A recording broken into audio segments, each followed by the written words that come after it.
or health issues. So that's Proposition 65. But also it says that California feels that it is safe. I say if there's a question about a certain material, smallest question, safety of a certain material, why use it? Sure. Err on the side of safety if you're going to err. Absolutely. I mean, at one time, I think, I can't remember exactly how long ago, but 1 out of 600 children were autistic. I'm just using that as an example. Sure. Recently, 1 out of 16 are in the spectrum. That means 1 out of 16 children are suffering from some sort of a neurological issue. Yes, is the environment, is the fact that we have clouds of mercury vapor being pushed to us from China. It's about our own companies and corporations manufacturing of coal and electricity that produce mercury vapors. It's about the mercury in the fish. It's about the mercury in the vaccinations, and also the mercury in these fillings.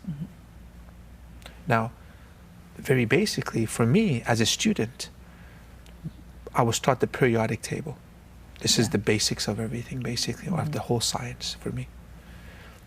What are the 2 most toxic substances in the world? Plutonium and mercury. So for me, how could any amount of it be safe? Yeah. Just recently, the Federal Drug Administration, they are working on labeling mercury fillings as a class 3 substance. Meaning? Meaning it is a dangerous device. And yet we're allowing them to be put in our children. Absolutely. Absolutely. Well, a lot of insurances don't pay for anything else. And if you do want it to upgrade, they'll charge you. The dentist usually has to charge you for that upgrade. The American Dental Association still says it is a safe material to be used. So there is that vicious cycle that's going on there as well. If, for instance, probably within the last 10 years or so, I had, not a lot, but what I did have of the silver fillings, I had them changed out just for that reason. Right. Do you recommend that? And if you do have them, and is it ever just too late to do that, or do you recommend it anyway? Well, it's never too late. Okay. Thank God there's so many other materials that could be used. Why even use that if you don't have to? But if you don't have a choice, that's a question for the consumer. I will not place it in my mouth. I will not place it in anybody's mouth. So as a dentist, you mean you actually opt out of using it for fillings? Yes. In California, unfortunately, there's a law, it's called the gag law, that prevents dentists from telling their patients there's mercury in the silver fillings, and the silver fillings are bad for you. So what other options do we have for our children, let's say? Well, there's tooth-colored materials that are available. Those will work just nice. They will last just as long. And more of these materials are coming out. So it's better to stick to that end than to this silver filling, just because they're questionable.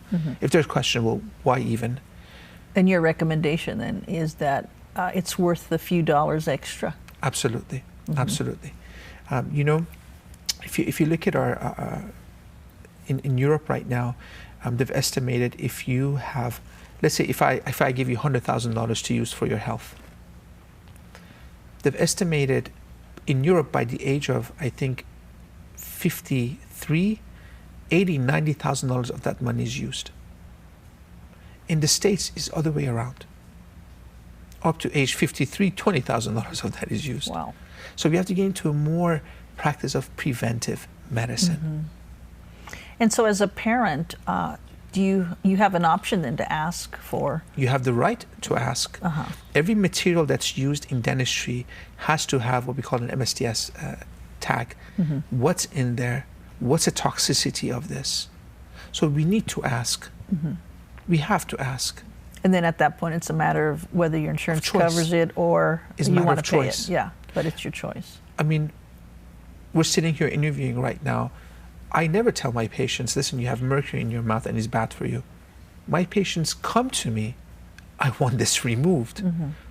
because either their doctors told them, or they read the research on the internet, or they found out that European countries are banning this material. So I'm not telling my patients, they come and asking me. Yeah. So let's say someone is coming to you and a child. I mean, a lot of times it's sad to say, but parents are thinking, well, these aren't permanent teeth, they're going to fall out. And Right. you know, what is your response to that? Well, again, it has to be a comprehensive evaluation done. If I have a child who is suffering, who is in need, or who is going through healing crises, if I can't wait, if this needs to be removed and the doctors have checked blood levels of heavy metals, and let's say the mercury, lead, nickel are off the chart, and this child is not exposed to any other type of heavy metals at home or anything, Sure. of course I'm going to go and remove it right away. If it's a baby tooth and is about to pop off, well, we'll just let it pop off. Yeah. But if I have a young, strong young man or young lady who's not showing any symptoms, I'll just observe it. I'll just watch it. Okay. But I will let the parents know it's actually their decision. So where do you think, doctor, why do you think we are as a country where we're at in view of the mercury? And do you have hope for that we're headed somewhere different with this? God, I hope so. I really do. But I really do. why United States of America, the most affluent country in the world? Why I are would we love here? to get into this conversation with you, but I'm afraid to lose my license. Okay. You hope for change, though. Absolutely. For me, I try to make that change one patient at a time. Okay. Because every time I've done this for a patient, the response, the feedback, it's been tremendous.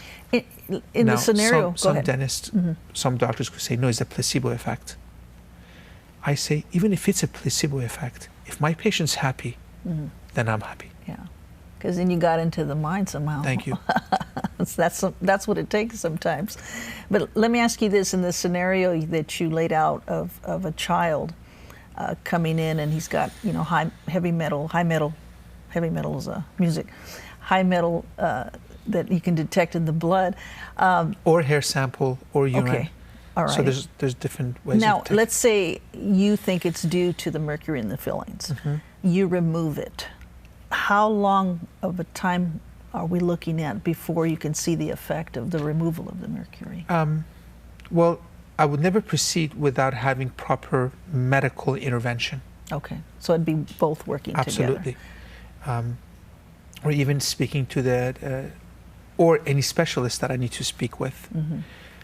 When you have metals next to each other, and this is something they taught us in dental school, was metals, when you put two metals next to each other, they create a galvanic effect, a battery effect. And this battery effect is existing in this oral cavity, which in return, that battery effect keeps the brain in an inflammatory mode. As soon as you remove this, that inflammation starts subsiding. So that's the first quick observation we have. Thinking becomes more clear, memory gets better. That's the first thing we see. As far as getting the heavy metals out of the body, that's honestly, to begin with, is a lifelong process. For children, is a bit more difficult because the cells have not been fully developed yet. Every cell has a fat layer, a lipid layer that kind of protects the cell.